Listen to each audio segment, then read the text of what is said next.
자, 오늘 로마서 1장 19절에서 23절의 말씀의 제목이 뭐냐 하면 감사하는 삶을 살아가라. 그래서 감사하는 삶을 살아가라. 왜 감사해야 되느냐 할 때 하나님은 우주 만물을 하나님 만드셨고 우주 만물을 통하여서 하나님의 신성을 우리 인생에 보여주셨고 하나님의 능력을 우리 인생에 보여주셨고 하나님의 축복권을 인생에게 보여주셨기 때문에 어느 누구도 하나님을 모른다고 핑계할 수가 없다는 거예요.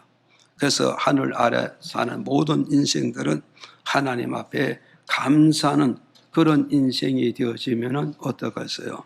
성공하는 인생이 될 것이고 불평과 원망을 짜내는 사람은 실패하는 인생이 되어질 것이다. 그래서 저도 그렇고 여러분들도 그렇고 내 인생의 영혼의 성공과 육체의 성공과 경제의 성공과 가족의 성공을 원하시면 하나님 아버지 앞에 감사하는 인생의 여정을 살아가기를 주의 이름으로 축복을 드립니다.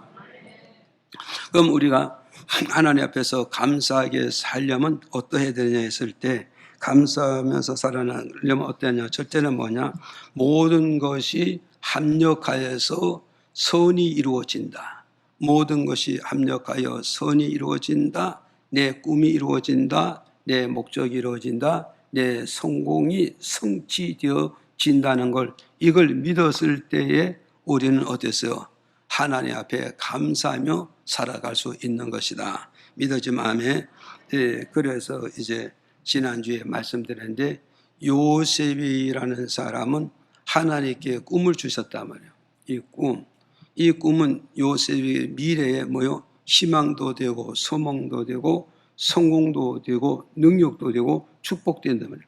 그럼 이 엄청난 희망, 꿈, 소망, 목적 이걸 품었지만 그것을 이루기 위해서는 하나님께서 요셉을 뭐요? 모든 분야를 모아서 그죠?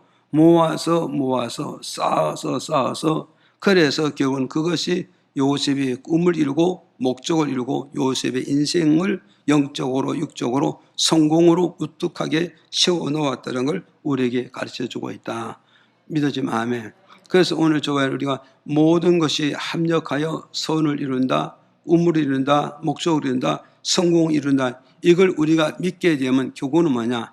하나를 가지고는 우리가 성공할 수가 없는 거예요. 이해가시죠? 하나를 가지고 성공할 수 없고 모아서 쌓아서 거두어서 그것이 성공을 이루고 그것이 목적을 이루게 되어지는 것이다. 그래서 우리는 어때요? 지식만 있대서 성공하느냐? 아니잖아요. 지식도 있어야 되고 인생의 삶에 많은 체험도 있어야 되고 또 인생의 삶에 많은 핍박도 받고 또 배신도 당해보고 그리고 또 우리는 어땠어요? 인생의 삶에 뭐요? 돈도 모아서 그렇죠? 그래서 이게 결국은 뭐냐? 우리 인생은 뭐냐? 여러 가지 실패도 모아봐야 되고 가난도 모아봐야 되고 질병도 모아봐야 되고 어떤 때에 따라서는 배신도 당해봐야 되고 때에 따라서는 지식도 모아야 되고 때에 따라서는 기술도 모아야 되고 때에 따라서는 인격도 모아야 되고 때에 따라서는 언어도 모아야 되잖아요. 이해가십니까? 그래서 우리가 모아서 성공되어지는 거다. 이해가십니까? 못지 않고 쌓지 않고는 절대 성공을 이룰 수 없다는 이 원리를 우리가 안다면 내가 배신당하는 것도 감사하고 버림받는 것도 감사하고 밟히는 것도 감사하고 돈을 10원 하나 못 넣는 것도 감사하고 기술도 못 넣는 것도 감사하고 지식도 못 넣는 것을 감사하다 이 말이죠.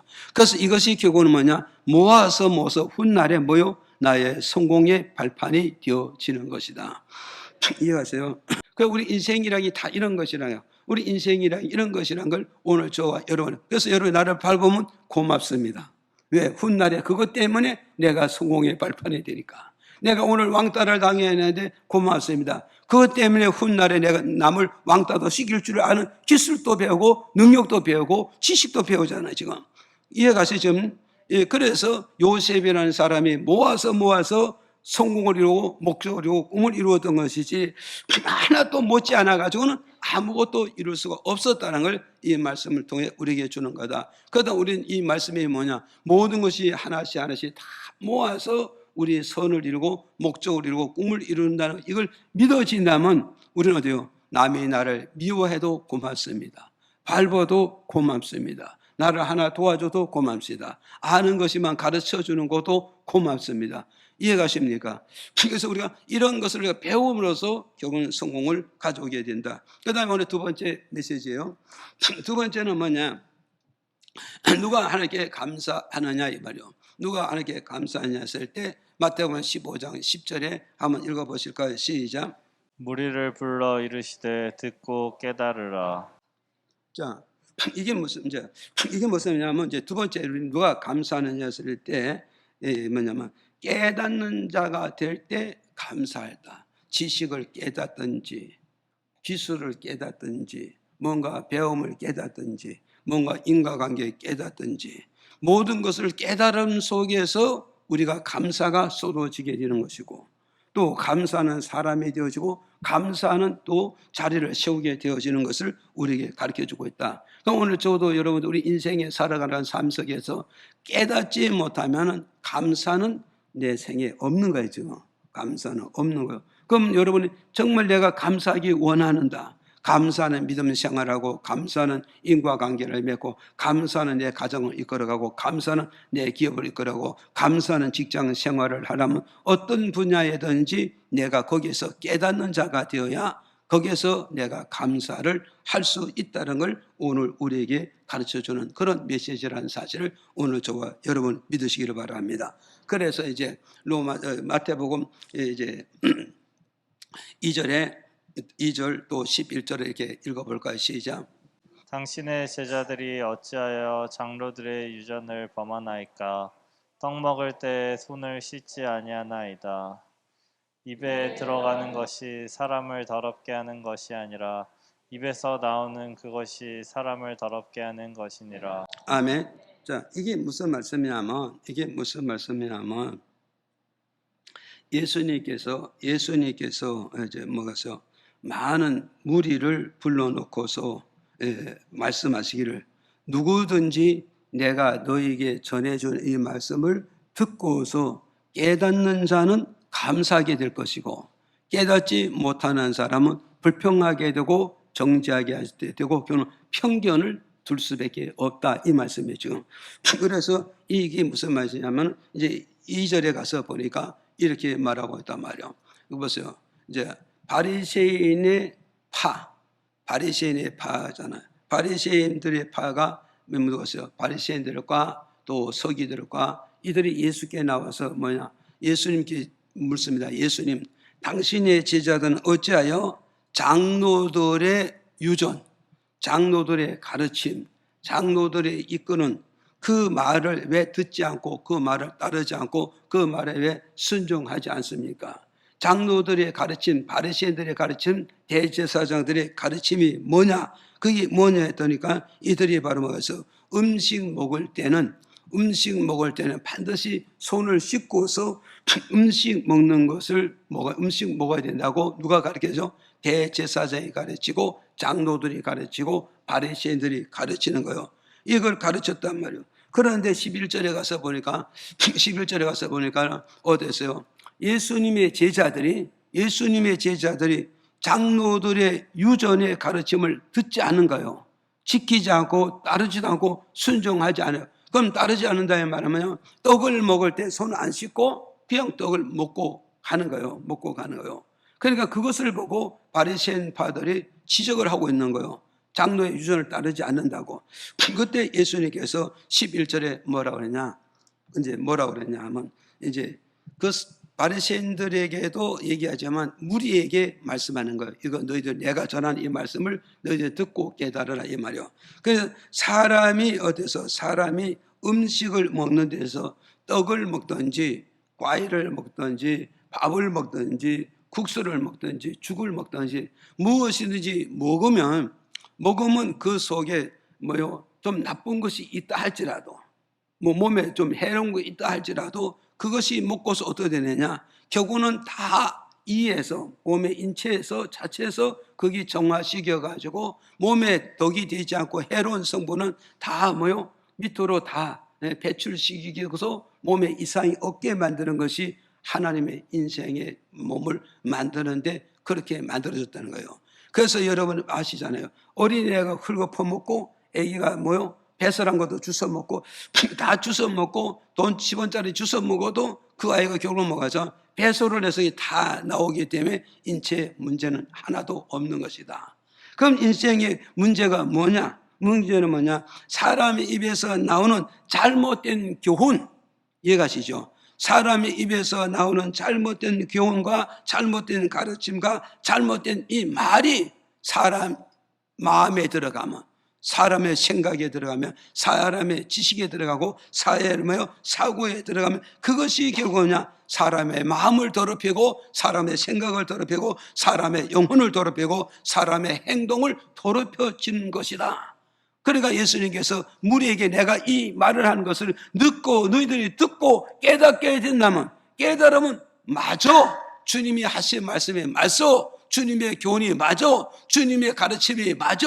그렇게 된다면 결국 뭐냐? 저 바리새인들이 잘못된 가르침을 배적하고 잘못된 것을 들으치고 올바른 말씀을, 올바른 가르침을 듣고 받고 깨닫게 되면 결국 뭐냐? 하나님 앞에 감사할 수 있고 사람 앞에 감사할 수 있고 그 감사가 인생의 여정이 나를 우뚝 세워서 성공하게 만들어서 나를 견고하게 만들어 줄 수 있다는 이 메시지를 지금 전해주고 있는 거예요. 지금 이해가십니까? 그러니까 오늘도 지금 목사님에게 전해주는 말씀을 잘 듣고 이걸 이해하고 이것을 깨닫게 되어진다면 아 그래 맞아, 그 맞다는 그것이 결국 뭐냐? 아멘이 될 것이고 그 맞다는 그것이 말하면 나의 뭐요? 감사가 될 것이고 맞다는 그것이 말하면 오늘 나의 뭐요? 힘이 되고 오늘 나에게 위로와 격려가 될 수 있는 그런 메시지라는 걸 우리에게 말씀하고 있는 것이다 말이에요. 지금 그래서 사람이 무엇을 하든지 깨닫지 못하면 거기는 뭐요? 감사함이 없다는 거예요. 지금 그래서 시편 49장 20절에 보니까 뭐가 있어요? 존귀한 자리 있어도 축복의 자리 있어도 정말 하나님 크게 도와주는 자리 있다 할지라도 깨닫지 못하면 그는 뭐가 있어요? 감사하는 인생이 아니라 금수 같은 인생. 짐승은 어떤 것을 줘도 어떤 조건을 줘도 어떤 여건을 줘도 감사하느냐? 짐승은 감사하지를 못하잖아요. 왜 감사하지 못하냐? 깨닫지 못하기 때문에 감사하지 못해요. 하나님이 아무리 좋은 여건과 조건과 축복을 준다 해도 그걸 깨닫지 못하면 결국 뭐냐? 감사함이 없다. 그럼 결국은 어떤 인생이냐? 그는 뭐요? 만물의 영장이면서 인생의 삶은 뭐냐? 금수 같은 인생, 짐승 같은 그런 인생을 살 수밖에 없다. 그래서 사람을 위해서 감사할 때 감사합니다, 고맙을 때 고맙겠습니다, 잊지 않을 때 잊지 않겠다는 그런 표현을 할 줄 알아야 이게 인생의 삶의 무대고 현주소랑을 우리에게 주는 메시지란 말이에요. 이해가시죠?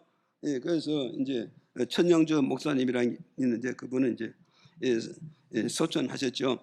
의원 목사님인데 그 전에 그분은 이제 시골에서 이제 그 목회를 이렇게 하셨는데 시골에 목회하다 보니까 이제 뭐 감자도 필요하고 또 야채도 필요하고 뭐 고추도 필요하고 가지도 필요하잖아요. 그래가지고 나름대로 씨앗을 심어서 하는데 그런데 고추씨를 심어놨대요. 고추씨를 심어놓는데 일주일이 지나도 안 나오는 거야. 그래서 막 파헤쳐버린 거야. 파헤쳐보니까 그 안에 고추씨가 껴 있는 거야. 그래서 파헤쳐놓고 그것도 안 나오니까 또 열흘 돼서 또 파헤쳤어. 그래서 또 안 나오는데 나중에 되다 보니까 고추씨가 다 썩어버린 거예요. 다 썩어버려서.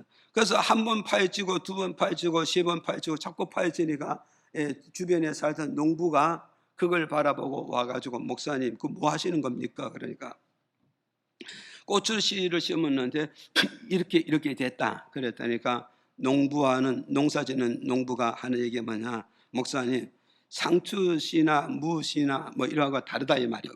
다르다는 거예요. 그럼 뭐가 다르냐? 고추씨는 심어놓고 보름 동안을 기다려야 싹이 나오는 것이지 그 전에 자꾸 땅을 파헤치면 거기에 빛이 들어가서 고추씨가 썩어버린다는 거예요. 저는 또 뭐 그런 건 잘 몰라요. 그러지 나도 그분이 하신 말씀을 듣고 제가 말씀드리는 거예요. 그래서 자기가 그걸 몰랐다는 거예요. 그래가지고 고추 이번에 씨를 심어놓고 이 농부 아저씨가 가르쳐 주는 대로 보름 동안에 몇 번 파보고 싶은데도 꾸역꾸역 참고 보름을 지났더니 싸게 나오는 거야.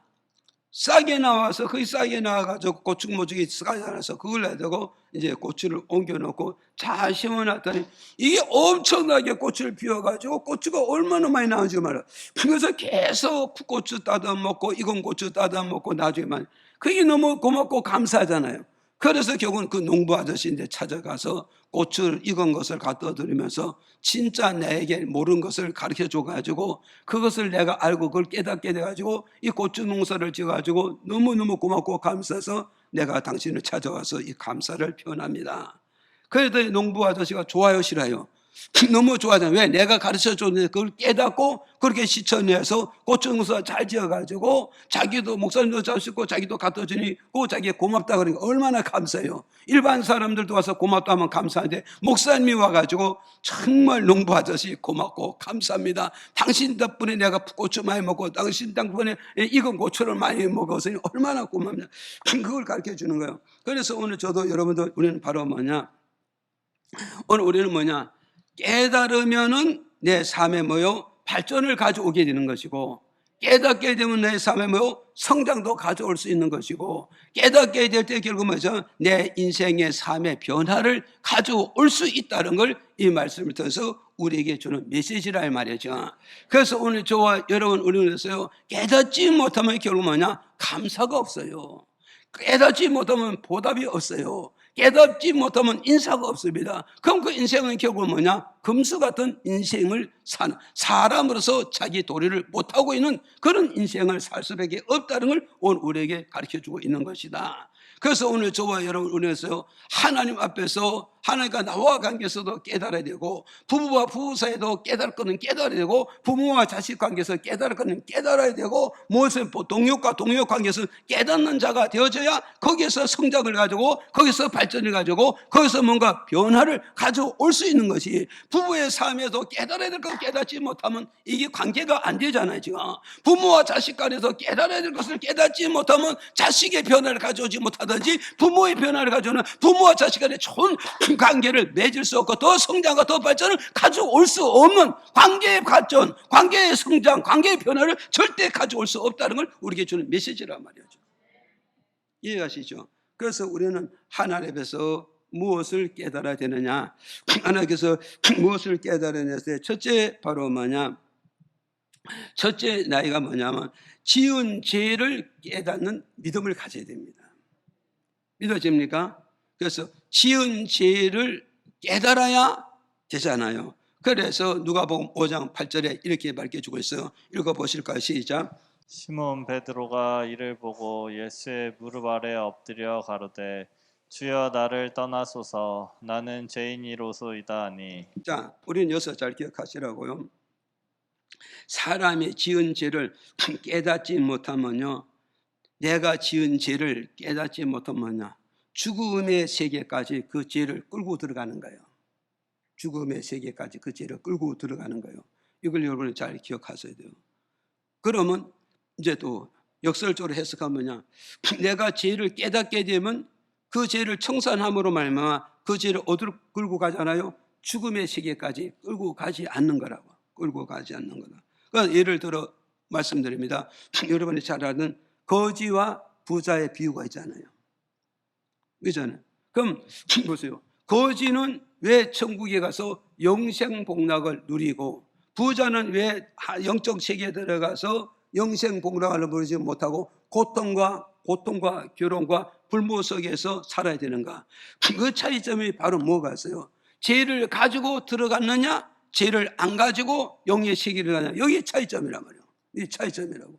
그러면 부자는 이 땅에서 많은 호화 오식하면서 살았지만, 정말 큰 소리 치고 떵떵거리면서 차르고 호령하면서 살았지만, 부자는 뭐냐, 내가 죄인의 신분인지를 모르는 거야. 내가 죄인의 신분을 모르니, 내가 또한 죄가 있는 것도 모르니까 내가 하나님의 철저히 죄를 회개하지 못하는 거예요.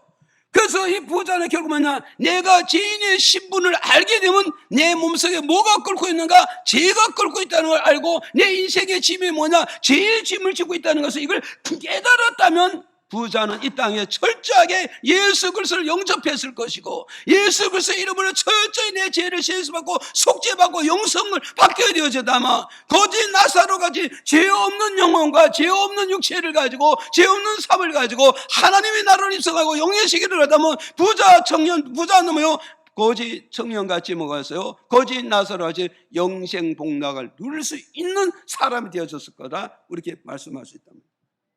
이해가십니까? 그래서 내가 이 죄가 있다는 거, 이걸 내가 죄의 신분을 깨닫고 내가 죄의 신분을 가졌으니 역시 나는 죄인이구나. 이 죄인이라는 사실을 깨달았을 때 예수를 붙잡게 될 것이고 예수를 믿게 되시고 예수 이름으로 철저히 회개하고 자복하게 되면 영혼의 죄를 씻음받고 육체의 죄를 씻음을 받았을 때 의로운 몸을 가지고 하나님 나라를 입성하다면 거짓 나사로같이 영생복락을 누리게 될 것이고 정말 내 죄 신분을 깨닫지 못하고 죄를 깨닫지 못하고 내 죄의 문제를 해결하지 못하고 부자같이 영의 나라를 들어가면 하나님의 정잠을 받아서 저 음부에 들어가서 어떠했어요? 저 음부에 들어가서 불이 헐헐 타는 그곳에서 일생 동안 영원까지 목마름 속에서 그 갈등 속에서 고통과 괴로움 속에 살고 있는 그런 모습을 오늘 우리의 모습으로 알라는 것을 우리에게 준 메시지란 말이에요. 이해가십니까? 그래서 베드로는 그러잖아요. 누가복음 5장 8절에 이제 이 베드로가 어떠됐어요? 그 사람 직업은 고기 잡는 직업이란 말이에요. 고기 잡는 직업인데 이름 뭐냐? 대로부터 고기 잡는 기술을 전수를 받았잖아요. 기술을 전수받고 부모님이 가져오는 배를 또 전수를 받았고 부모님이 가지고 있는 그물망도 유산을 받았단 말이에요. 그래서 베드로가 그 고기를 잡았는데 어느 날에 어땠어요? 베드로의 그 기술과 능력과 고기에 잡는 지식의 한계를 부딪혀서 더 이상 발전을 못하잖아요. 더 이상 성장하지는 못한다. 그랬을 때 베드로가 실패가 됐을 때 예수님께서 베드로에게 말씀하여 베드로야 네가 실패했느냐? 베드로야 네 영역의 한계가 다달렸냐? 베드로야 네 기술이 한계에 부딪혔냐? 그럼 이제부터 내가 주는 이 말씀을 가지고 고기를 잡아봐라. 저 바다에서 얕은 데서 고기지 말고 깊은 데 들어서 그물을 던져 고기를 잡아봐라. 그 베드로가 주님 말씀을 붙잡고 어디요? 예수님 말씀대로 바다에 가되며 얕은 데서 고기지 않게 깊은 데서 고기를 잡았다고. 깊은 데서 고기를 잡았더니 어디요? 고기가 엄청나게 많이 잡혔어요. 자, 우리 여기서 잘 기억해요. 여러분 이 장을 받으라고. 내가 예수님의 말씀을 예수님에게 말씀을 줬는데 내가 그 말씀을 붙잡고 직장 가서 성공했습니다. 예수님에게 주시는 이 말씀을 붙잡고 내가 사업에 가서 성공했습니다. 예수님이 주시는 이 말씀을 붙잡고 인생의 세계에 들어가서 성공해서 머리가 되어졌단 말이에요. 그럼 여러분 여기서 어떤 행동을 취하겠나요? 어떤 행동을 취하냐? 그럼 우리는 여기서 10중 8구는 다 자기의 갈 길을 가고 말았을 거예요. 자기의 갈 길을 가고 말았을 거예요. 그런데 베드로는 어떠갔어요? 여기서 고기를 잡아서 그는 성공했잖아요. 성공하고 보니까 예수님은 어떤 분이고 나는 어떤 분인가 이 관계를 알게 되었다. 관계를 알았어요. 그래서 관계를 알아서 베드로가 예수께 와서 예수님 발 앞에 엎드려서 주여 나를 떠나서 예수님은 어떤 분이냐? 의로운 분이 아닙니까? 하나님 아들이 아닙니까? 하나님 아니십니까? 어떻게 의로우신 분이 전지전능하신 하나님이 이 죄인과 함께 할 수 있습니까? 나는 죄인의 신분을 가졌습니다. 아니 나는 또 죄를 엄청나게 안고 사는 인생입니다. 그래서 베드로 예수님 앞에 와서 무릎을 꿇고 나는 죄인이라고 고백할 수 있고 어떤 죄인? 나는 죄의 신분을 가지고 있다는 것을 고백하고 나는 죄의 짐을 지고 있다는 것을 고백하고 있단 말이에요. 지금 이러면서 베드로는 결국 뭐가 있어요? 예수님께 나와서 고백하고 있잖아요. 지금. 그럼 우리는 예수님 말씀 듣고 성공해서 10중 8구는 다 자기 갈 길을 가는데 비로 돌아오는 것은 1%밖에 못 돌아오잖아요. 지금. 그런데 베드로는 예수님께 성공해서 예수께 들어와서 주여 나는 죄인입니다. 죄인이라는 말은 뭐냐? 나는 죄인의 신분을 가지고 지금까지 살아왔습니다. 아니 죄인의 신분을 가지고 남은 여생을 살아갔습니다. 아니 나는 죄인의 신분을 가지고 영혼의 세계를 들어가서 정죄받을 수밖에 없고 죽음을 달게 해서 영원한 고통에게 영원한 불 속에 들어갈 수밖에 없습니다. 그걸 고백하잖아요. 그때 예수님께서 뭐라 했어요? 이 말은 바로 베드로 나는 죄인의 신분을 알기 때문에 나는 주님 앞에 무릎을 꿇고 엎드려서 회개하겠습니다. 자복하겠습니다. 내 죄를 청소하는 판단하셔 이 죄인을 버리지 마옵소서. 이 죄인을 붙잡아 주소서. 이 죄의 큰 은혜 은총을 베풀어 주옵소서. 주여 자비를 베풀어 주소서. 그때 예수님께서 뭐랬어요? 베드로야, 너는 죄인의 신분이고 죄로 회개하니 나는 너를 버리겠다, 내치겠다, 등 돌리겠다 아니잖아. 예수님이 내가 너와 함께하리라. 그리고 내가 너를 진각에 고기 잡는 업으로, 돈을 잡는 업으로 만들었지만 내가 너를 영혼을 잡는 사람으로, 사람 낚는 업으로 만들어서 하나님의 일꾼으로, 의의 일꾼으로 쓰시겠다고 하신 모습을 보잖아요. 지금 이해가 가십니까?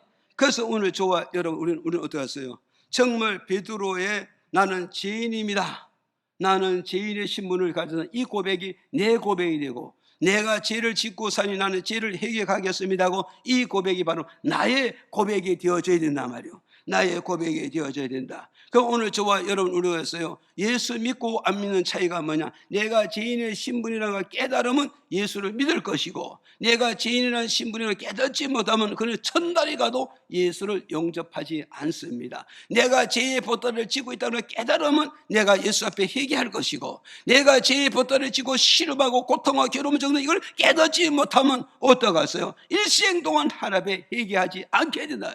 그러면 결국 뭐냐? 죄의 신분과 죄를 지고 결국 뭐냐? 부자같이 하나님 나라로 영예의 나라가 되면 그 사람의 인생과 그 사람의 영혼은 어떻게 될 것인가 저와 여러분 짐작이 되잖아요. 지금 이해가시면 아멘 하세요. 그래서 우리는 제일 중요한 게 뭐냐? 우리는 이렇게 돼? 하나님 앞에 나는 죄인의 신분을 가지고 있구나. 그럼 나는 죄의 신분을 가져서는 지금까지는 어떻게 해? 죄의 짐을 그 죄의 보따리 지고 살고 있구나. 그것을 내가 깨달을 때 나는 하나님께 철저히 회개할 수 있고 자복할 수 있고 통념으로 죄 사함 받고 죄 씻음 받게 되어서 하나님께 의로운 신분을 얻을 수 있다는 걸 이 말씀을 통해서 우리에게 주잖아요. 죄인이 회개해서, 죄인이 자복해서, 죄인이라고 고백해서 의인의 신분을 가질 때 그는 하나님 앞에 무한한 감사를 돌려드릴 수 있다는 걸 우리에게 주는 메시지란 말이죠. 이해가세요? 그래서 느헤미야 8장 8절에서 9절에 또 한번 읽어보실까요? 시작. 하나님의 율법책을 낭독하고 그 뜻을 해석하여 백성으로 그 낭독하는 것을 다 깨닫게 하매 백성이 율법의 말씀을 듣고 다 우는지라. 총독 느헤미야와 제사장 겸 학사 에스라와 백성을 가르치는 레위 사람들이 모든 백성에게 이르기를 오늘은 너희 하나님 여호와의 성일이니 슬퍼하지 말며 울지 말라 하고.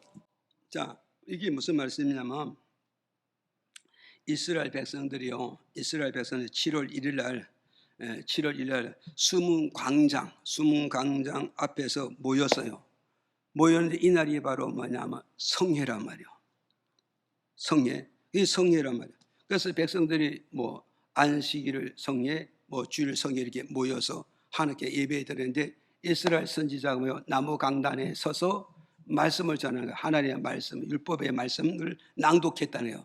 낭독한 그 말씀을 가지고 이스라엘 선지자가 하나씩 그 말씀을 풀고 그 말씀을 해석해가지고 백성들에게 하나씩 잘 전해줬다는 거예요. 잘 전해줬더니 백성들이 이스라엘 선지자가 하나님의 말씀을 낭독하고 낭독한 말씀을 하나씩 풀고 해석해가지고 그래서 하나씩 잘 전해주니까 이 백성들이 이 말씀을 듣고서 뭘 깨달은지 아세요? 우리 내 깜냥에는 믿음 생활 잘하고 우리 부모님 신앙생활 잘하는 줄 알았는데 말씀을 펴서 읽고 하나씩 해석하는 거 자세히 들어보니까 우리 조상의 신앙들이 잘못됐다는 걸 이거 깨닫게 되는 거예요. 그래서 오늘 저와 여러분에서요, 정말 우리는 하나님 말씀을 잘 듣지 못하고 잘 깨닫지 못하면 우리 조상의 신앙이 잘못됐는지 잘 됐는지 이걸 이해를 못한다는 말이죠. 앞서간 선배들의 신앙이 잘 됐는지 잘못됐는지 이걸 깨닫지를 못하는 거예요. 그 앞서간 모든 선배들의 조상들이 믿음 생활 잘했다 못했다 우리는 뭘로 증거하고 뭘로 판단할 수 있느냐? 하나님의 말씀을 듣고 하나님의 말씀을 보면서 말씀 속에서 그들의 신앙을 진단할 수 있고 그들의 신앙을 판단해서 칭찬할 수도 있고 잘못돼도 정지해도 할 수 있다는 걸 이 말씀을 두고 있고, 우리가 말씀을 들으면서 또 잘못된 신앙을 우리가 버리고 올바른 신앙으로 돌아갈 수가 있다는 걸 우리에게 주는 메시지란 말이죠. 이해가시죠? 그래서 결국은 뭐가 있어요? 그래서 나는 어떠냐? 우리 조상들의 신앙을 본받고 그대로 따라가는데 말씀을 듣고 보니 우리 조상의 신앙들이 다 잘못돼서 그래 나는 말씀의 근거 없이, 말씀의 바탕 없이 무조건 조상들의 신앙을 따라갔더니 그 신앙이 잘된 줄 알고, 그 신앙이 복받은 줄 알고, 그 신앙이 하나님부터 인정받는 줄 알았더니 다 잘못된 걸 깨닫게 됐어. 그 조상 신앙도 잘못되고 내 신앙도 잘못됐으니까 이들이 이 말씀을 듣고 뭐요? 깨달았다는 거죠. 이 말씀을 듣고 깨달았기 때문에 이렇게 가게 되면 안 된다는 사실을 깨닫고 그들이 하나님께 뭐했다? 울었다고 말씀해요. 울었다 이 말은 뭐서? 내가 깨달았으니까 우리 조상 신앙이 잘못되고 내 신앙이 잘못됐고 말씀에서 엄청나게 빛나고 하나님의 뜻 따라서 엄청나게 빛나갔다는 사실을 깨달았기 때문에 이것을 청산하는 방법은 뭐냐? 내가 지은 죄, 조상들이 지은 이 죄를 회개하겠다는 거예요. 회개하는, 어느 정도 회개하냐? 눈에서 눈물이 펑펑 쏟아지도록 회개했다는 거죠. 가슴을 치면서 회개하는 이런 역사가 이루어졌다는 거예요. 지금 여러분, 정말 내가 죄가 뭔가를 깊이 깨닫게 된다면요, 누가 우라고 말하지 않아도 눈물이 펑펑 쏟아지는 거예요. 그래서 우리 흐름에서 사나이가 무슨 눈에 눈물이 보이면 되겠느냐? 사나이 아니라도 우주의 주인 되신 예수님도 이 땅에 오셔서 때에 따라서 눈물로 기도하고 눈물로 통회하는 모습을 보잖아요. 지금 믿어집니까? 그러다 오늘 저와는 누가 눈에 눈물을 쏟겠습니까? 말씀을 듣고 깨달아야 됩니다. 무엇을 깨달을까? 내 잘못된 것을, 잘못된 신과 잘못된 버릇을, 잘못된 인과 잘못된 신앙생활, 잘못된 교회생활, 이것을 깨달아야 눈에 눈물이 쏟아지는 거예요. 예? 이게 눈물이 쏟아지는 거라고요. 그래서 우리는 어디 가서요? 정말 하나님께 눈물로 통회하고 자복하고 회개하면서 하나님과 나 사이에 가로막은 이 죄의 짐을 청산을 시켜야 새로운 역사가, 하나님의 역사가, 하나님의 기적이 일어날 수 있다는 걸 우리에게 주는 메시지란 말이에요. 이해가십니까? 이거 우리는 깨달아야 되죠. 그래서 우리는 제가 여기서 질문하기가 뭐하지만, 여러분 주님 앞에 눈물을 얼마나 쏟았습니까? 여러분, 예수님 앞에 와서는 권력이 필요 없어요. 부자도 필요 없어요. 아무것도 없어요. 최고가 뭔가? 주님 앞에 눈물 쏟는 것이 최고입니다. 아멘도 안 하는가 봐. 이게 아멘 아니에요? 여러분, 정말 내 죄를 깨닫고 하나님, 나는 죄인의 신분을 가졌습니다. 죄인의 신분을 가진 내 몸에 죄가 피가 껐습니다. 이 죄의 피를 말하면 나는 싫은데 어쩔 수 없이 죄의 지배를 받아서 죄를 내가 물 먹듯이 먹고 마심으로 내 머리서부터 발까지 죄로 가득 채웠습니다. 이 내 죄를 어떻게 용서받고 어떻게 숙제를 받을 수 있습니까? 우리 주님밖에 없사오니 주여 나에게 자비와 긍휼을 베푸셔서 내 눈물을 보시고 나의 죄를 용서해 주소서. 그리고 우리 조상들의 죄를 용서하시고 우리 조상의 잘못된 신앙을 내가 끊어버리고 말씀을 붙잡고 올바른 신앙으로 가게 하옵소서. 이런 눈물과 이런 동의와 이런 회개가 이루어져야 된다는 것을 이 말씀을 통해서 우리에게 주는 메시지란 말이에요. 믿어집니까? 이해하시죠? 그래서 우리는 기억해야 되고요. 그래서 이창길이라는 이 사형수가 있는데, 이 사형수가 바로 뭐겠어요? 마지막에 교도소에서 예수 믿고 마지막에 이제 죽잖아요. 사형식이잖아요. 사형식인데 이제 갖다가 매달아 놓고 마지막에 하고 싶은 말이 뭐냐? 그래서 마지막 하고 싶은 말을 해라 그랬더니까 뭐라 하세요? 내게 3분만 시간 주세요. 그래서 3분을 시간 준다. 3분을 시간 준다. 3분 동안에서 모든 사형 집행관들이 귀를 기울이고 집중하고 보이잖아요. 그가 3분 동안 무슨 말을 했느냐? 무슨 말을 했냐? 무슨 말 할 건가? 어머니, 아버지, 어째 이런 걸 했는데 이창길이가 뭐라 했어요? 아무 말 안 하고요. 인내하신 구세주요. 이 찬송을 부르는 거예요. 인내하신 구세주요. 찬송 이해가시죠? 그래서 마지막에 인내하신 구세주요. 이 죄인을 기억하시고 이 죄를 용서하시고 이 죄인이 이 세상에 끝날 때 이 죄인을 내 영혼을 받아달라는 이 마지막 이 찬송을 하나님께 드리고 그런 사형의 온도를 받아서 이 세상에 떠나는 그런 작품을 남기고 말았던 것이며, 그래서 오늘 좋아요는 마지막에 내가 떠나는 그 날에 우리는 죄의 신분을 가져가면 안 됩니다. 죄의 보따리를 쥐고 가면 안 되는 겁니다. 이 땅에서 죄의 신분을 청산해야 되고 죄의 보따리를 청산해서 의인의 신분을 가지고 주님 나라가는 거짓 나사로 같은 그런 신앙관이 내 속에 있어야 된다는 걸 여러분이 기억하시기 바랍니다. 그 다음에 두 번째 바로 뭐냐? 두 번째는 뭐요? 누가 무엇을 깨달으면 두 번째는 마태복음 7장 4절에 읽어볼까요? 시작. 보라, 내 눈 속에 들보가 있는데 어찌하여 형제에게 말하기를 나로 내 눈 속에 있는 티를 빼게 하라 하겠느냐. 자, 이게 뭐냐면 우리 두 번째는 뭐냐? 뭘 깨달으냐면 다듬어지지 않는 내 믿음. 이해가십니까? 다듬어지지 않은 내 믿음, 내 모습, 내 인격, 내 행위를 이걸 먼저 깨닫는 자가 되라는 걸 이 말씀을 통해서 우리에게 가르쳐주고 있어요. 그래서 오늘 저도 여러분 이거 한번 생각해 보라고. 주님과 나 사이에서 내가 다듬어지지 못한 인격이라든가 다듬어지지 못한 언어라든가 다듬어지지 못한 지식이라든가 다듬어지지 못한 인과관계가 있다면 어땠어요? 우리는 빨리 하나님의 말씀을 받아들이고 우리는 깨닫고 빨리 나의 모습을 다듬어서 하나님이 원하는 모습으로 나를 세워놔야 그 사람이 복된 사람이 된다 이 말이 지금. 그래서 마태복음 7장 4절에서 내 눈 속에 들보가 있는데 어찌하여 형제 눈 속에 티를 빼라고 네가 말을 할 수 있냐? 네가 지적할 수 있냐? 네가 남에게 나무랄 수가 있느냐? 절대 지적할 수 없고 책망할 수 없고 나무랄 수가 없다는 거지. 이 말은 뭐가 있어요? 내 눈 속에는 뭐고요? 들보가 있다는 거예요. 그런데 형제 눈 속에 뭐냐? 티가 있다는 거예요. 티라의 말은 아무것도 아닌 거, 대수롭지 않은 거, 별볼 없는 거 이런 뜻을 가지고 있단 말이야. 그 형제의 눈 속에는 아무것도 아닌 거, 대수롭지 않은 거, 별거 아닌 그걸 가지고 콩나라 판나라 이렇게 지적하는 너는 뭐냐 이거죠. 이 너는 뭐냐? 네 눈 속에는 뭐가 있다? 들보가 들어있다 이 말이야. 들보가 있다 이 말은 뭐서 나를 다듬었다 못 다듬었다. 믿음 안에서 못 다듬어야 돼. 은혜만 주장할 줄 알지 믿음만 주장해야지 축복만 주장할지 받은 체험 가지고 주장했지 하나님이 원하는 믿음의 모습으로 나를 다듬지 못했다는 걸 이 말씀을 통해서 우리에게 지적해주고 있단 말이죠. 그럼 저와 여러분께서 오늘 우리 모습을 이 말씀을 통해서 내가 하나님에서 다듬어지지 못한 모습을 내가 말씀을 통해서 나를 발견해야 된단 말이에요.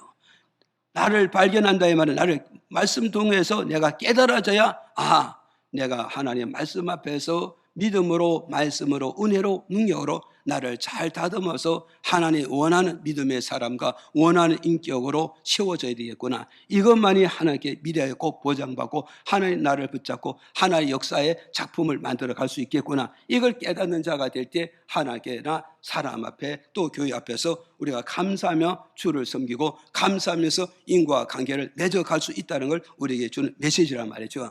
그래서 이 눈 속에 들보라 이 말은 뭐냐? 눈 속에 있는 들보라 이 말은 이게 무슨 뜻이냐면 들보라 이 말은 뭐냐면 통나무란 뜻이에요. 통나무 이게 무슨 통나무에 큰 제목감을 말하고 있어요. 통나무란 뜻은 통나무라 하면 큰 나무를 말한다. 큰 나무라 하면 제목감을 말한단 말이에요. 큰 사명감을 말하고 큰 직분자를 말하고 있다. 그런데 이 들보는 통나무인데 어떤 통나무냐? 퍼진 가지를 말한다. 퍼진 가지.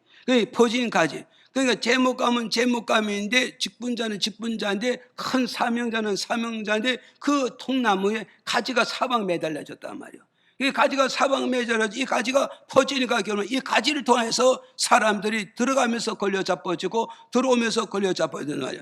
결국은 이 통나무 때문에 큰 일꾼 때문에 큰 사명 때문에 큰 직분 때문에 그 사람의 직분도 있고 사명도 큰 인물인데 퍼진 가지를 다듬지 않았다면 눈 속에 들보를 다듬지지 않았다. 그 가지를 인해서 들어오는 성도 그 성도들도 거기에 걸려서 잡아지고 찢어지고 상처받고 괴로움을 하고 눈물을 흘리는 것을 말씀하고 있단 말이죠. 그걸 말씀하거든. 오늘 우리는 보겠어요. 새신자들이 교회 와서 누구의 상처를 받겠어요? 누구 때문에 넘어집니까? 누구 때문에 시험을 듭니까? 누구 때문에 절망을 합니까? 큰 사명자들을 인해서, 큰 일꾼 때문에, 큰 직분자들 때문에, 큰 능력이 있다고, 큰 믿음이 있다고 주장하는 이런 자들에게 상처받게 되고 무너지게 되고 어때서 이리 받고 저리 받고 하고 있다. 이걸 우리에게 주는 메시지란 말이죠. 이해가십니까? 그래서 오늘 우리는 바로 뭐가 있어요? 정말 하나님의 큰 일꾼들, 큰 사명자들, 큰 직분들이 누굴 이래라 저래라 하기 전에 자신 눈 속에 뭐요? 들보를 먼저 발견해서 그 들보를 먼저 다듬으라 말이요. 그 들보를 먼저 권치라 말이요. 그 들보를 바로 세워 가라는 것을 우리에게 가르쳐주고 있는 이런 메시지라는 사실을 우리는 기억을 해야 되는 겁니다. 이해가십니까? 그래서 우리는 이것이 저절로 다듬어지는 게 아니라 하나님의 말씀을 들음으로써 내 들보를 발견하고 내 들보를 찾게 되고 내 들보를 깨닫게 되어질 때 그 사람의 비로소 선포되는 하나님의 말씀을 통해서 나를 하나씩 하나씩 눈 속에 있는 내 몸 속에 있는 내 행동 속에 있는 내 삶 속에 있는 모든 들보를 하나씩 하나씩 빼진다 이 말이에요. 그게 빼지는 그런 사람은 결국 뭐냐? 하나님 앞에 감사하면서 믿음 생활을 잘 할 수 있다는 걸 오늘 우리에게 주는 메시지라는 걸 기억하시기를 바랍니다. 그러면 우리 이걸 이 들보를 빼고 다듬어야 되는데 어떻게 다듬어야 되느냐? 출애굽기 20장 25절에 보니까 이렇게 말씀해 주고 있어요. 읽어보실까요? 시작. 내가 내게 돌로 단을 쌓거든 다음은 돌로 쌓지 말라. 내가 정으로 그것을 쪼면 부정하게 함이니라. 자, 다시 또 열왕기상 5장 17절에 또 읽어볼까요? 시작. 이에 왕이 영을 내려 크고 귀한 돌을 떠다가 다듬어서 전에 기초석으로 놓게 하매. 자, 우리가 여기서 이제 두 가지 말씀이 상반되잖아요. 여기서 우리는 기억하려고. 출애굽기 20장 25절은 뭐냐면 여기에서 돌로 여호와의 단을 쌓거든 뭐가 있어요? 돌을 쌓는데 뭐냐? 다듬는 돌을 가지고 쌓으면 그것이 하나님께 부정된 돌이 된다니, 부정된 돌이 된다. 그런데 이것은 무슨 말씀이냐면 여기서 말씀하는 것은 뭐냐면 하나님의 제단을 쌓을 때 증을 가지고 다듬으면 그게 부정한 돌이 되니까 그 제단 쌓지 말. 이 말은 뭐냐면 새 속에서 다듬어진 일꾼들을 교회 제단 쌓는데 교회 기초석을 세우는데 써서 되지 않는다. 이 말씀이란 말이죠. 이해가시죠? 그러니까 오늘 보세요. 세상에서 아무리 학문으로 잘 다듬어졌고 세상으로 아무리 인격으로 잘 다듬어졌고 세상으로 권력에 아무리 잘 달려졌다 할지라도 하나님 앞에서는 그게 부정하니 단을 쌓을 수가 없다. 이해가십니까? 일꾼을 세울 수 없고 사명자를 세울 수 없다. 이걸 지금 우리에게 말씀해 주고 있단 말이에요.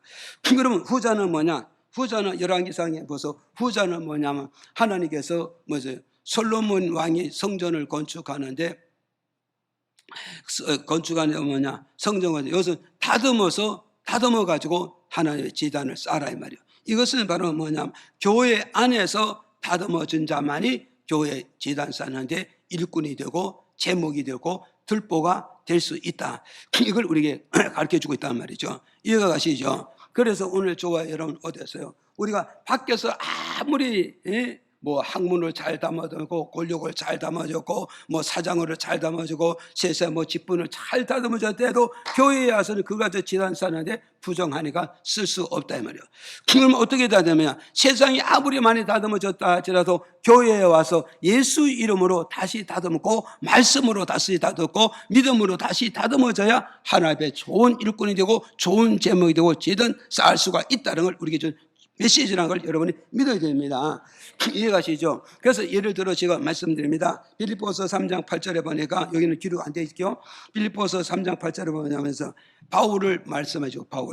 바울은 뭐서 누구의 자손이냐? 바울은 자기가 쭉 말하잖아요. 나는 베냐민의 자손이다. 그럼 이스라엘 12지파 중에서 우상 숭배하지 않은 자가 누구서? 유다 지파와 베냐민 지파란 말이에요. 그래서 바울은 나는 베냐민 지파라면 우리 조상들이 절대 우상 숭배하지 않고 오직 하나님만 섬기고 하나님을 따른 그런 자손으로 내가 태어난 인물이다. 이걸 말씀해 주고 있단 말이에요.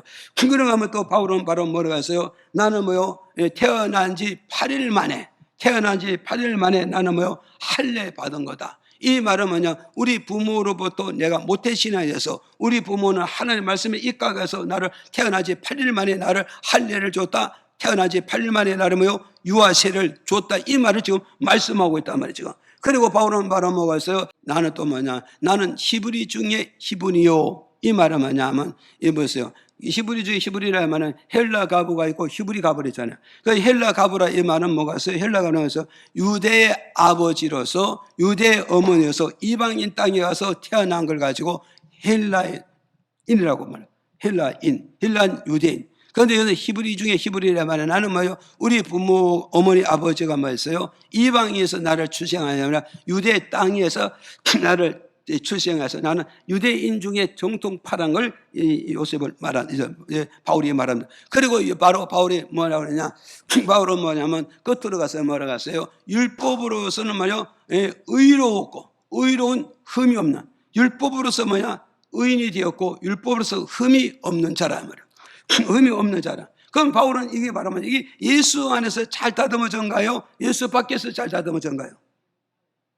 예? 예수 밖에서 다듬어져 가네 지금. 예수 밖에서 이렇게 정말 세상적으로 볼 때, 학문을 볼 때, 간문을 볼 때는 잘 다듬어진 일꾼이었는데 바울이 뭐였어요? 여러분이 잘 아다시 다메섹에서 예수님의 한 줄기의 빛을 통하여 예수의 부름을 통하여서 예수의 성령을 임해서 그가 바로 뭐가서 하나님 품에 들어왔잖아요. 하나님 품에 들어오니까 하나님 어디서요? 네가 세상에서 아무리 잘 다듬어줘도 나는 너를 쓸 수 없어.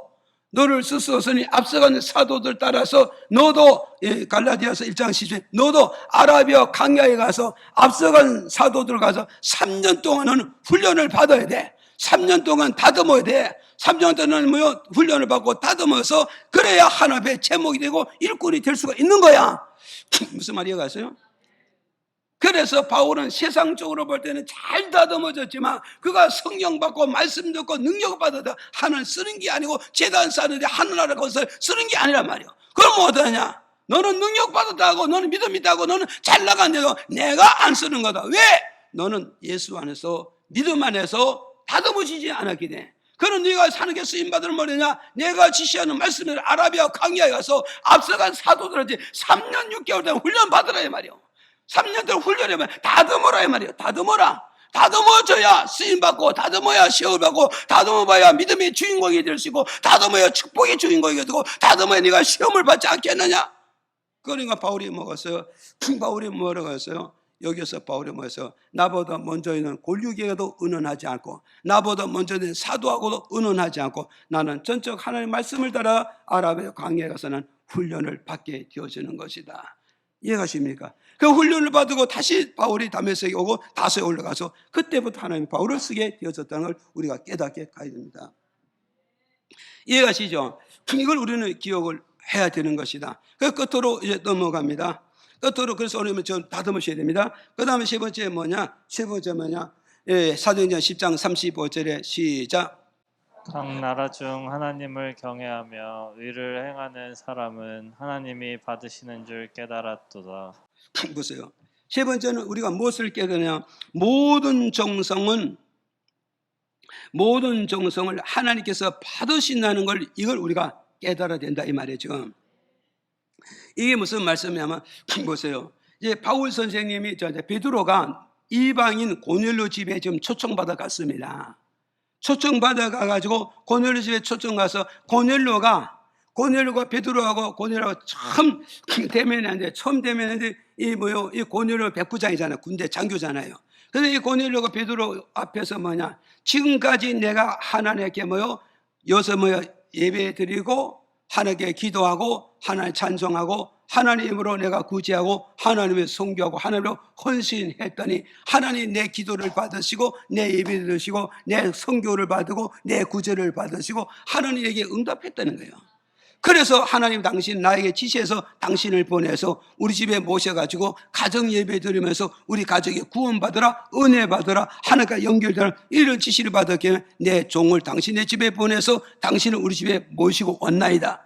그게 베드로는 이 말을 딱 듣고 뭐가서 베드로 이 말씀을 딱 듣고 뭐가서요?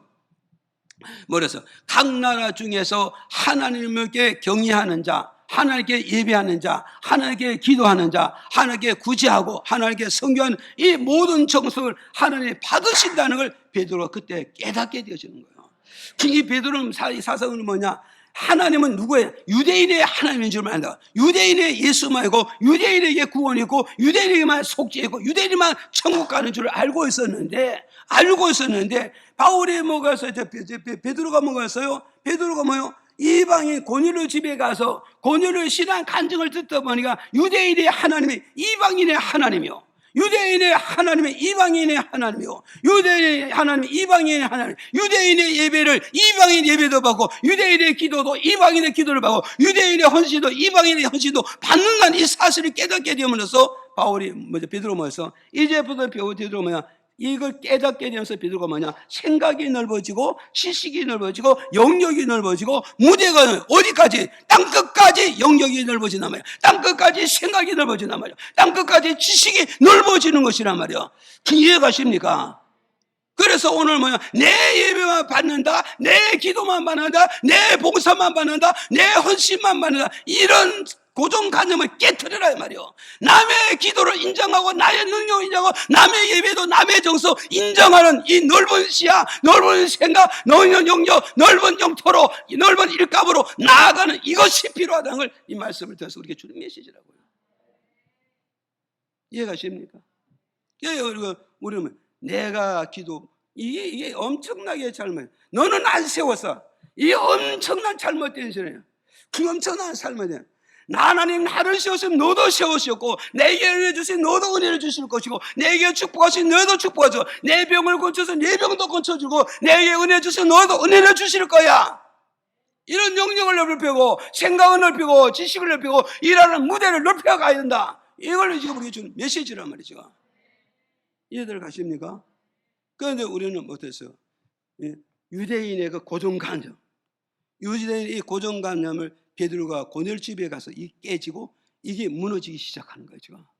이해가십니까? 이렇게 될 때 결국은 뭐냐? 감사가 넘치고 기쁨이 넘치고 하나님을 바라보면서 더 큰 소망을 가질 수가 있었다는 걸 오늘 우리에게 가르쳐주는 그런 메시지란 거. 그래서 오늘 저도 여러분도 어땠어요? 정말 하나님 앞에서 뭘 깨달아야 돼요? 하나님과 나 사이의 관계를 깨닫고, 부부와 부부 사이도 관계를 깨닫고, 부모와 자식 간의 관계를 깨닫고, 법과 보호의 관계를 깨닫고, 이웃과 이웃의 관계를 깨닫게 될 때 그 사람은 무한한 성장과 발전과 영역을 넓히며 무대를 넓혀되며 하나님께 감사할 수 있고, 사람 앞에도 감사하고 교회 앞에도 감사하는 이런 차원이고 수준은 이런 믿음으로 갈 수 있다는 걸 이 말씀을 통해서 우리에게 준 메시지다. 그래서 저도 여러분도 늘 예배 드리면서 주여 나를 깨닫게 하세요. 나를 깨닫게 하세요. 그래 내가 영역이 넓어집니다. 내가 무대가 넓어집니다. 내가 뛰는 발이 넓어질 수 있습니다. 그런 기도가 이루어지기를 주의 이름으로 축복을 드립니다.